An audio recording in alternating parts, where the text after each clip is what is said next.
బీసీల్లో చేర్చడంపై బాబు సర్కారు పిల్లిమొగ్గలు. కాపులను బీసీల్లో చేర్చొద్దని బాబుపై తీవ్ర ఒత్తిడి. కాపులను బీసీల్లో చేర్చితే బీసీలకు దూరమవుతామని హెచ్చరిక. ఇచ్చిన మాట నిలబెట్టుకోవాలంటున్న కాపులు. తక్షణం కమిటీ వేయాలని కాపుల డిమాండ్.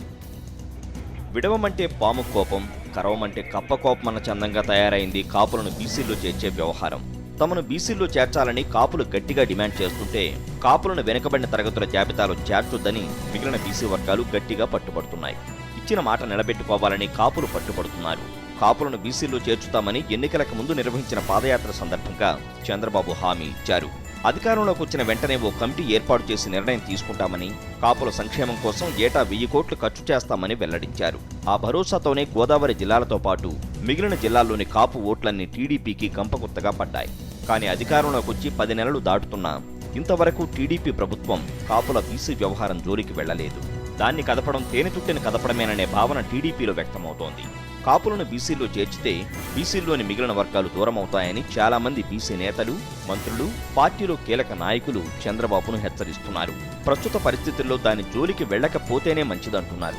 కాపులకు ఇప్పటికే ఉప ముఖ్యమంత్రి పదవి, వారి సంక్షేమం కోసం ఏటా 1000 కోట్లు ఖర్చు చేస్తామనే హామీ ఇచ్చిన విషయాన్ని గుర్తు చేస్తున్నారు.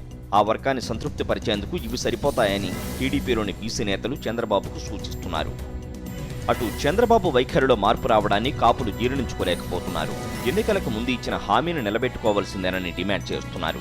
కాపులను బీసీలో చేర్చకపోతే పార్టీకి అండదండగా ఉన్న ఆ వర్గం ఓట్లన్నీ కోల్పోక తప్పదని బెదిరిస్తున్నారు.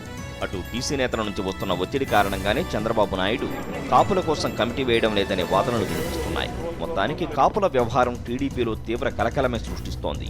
మరి చంద్రబాబు నాయుడు ఇచ్చిన మాట నిలబెట్టుకుంటారా, లేక పార్టీ నేతల ఒత్తిడికి తలొగ్గుతారా? స్వామినాయుడు, కరస్పాండెంట్.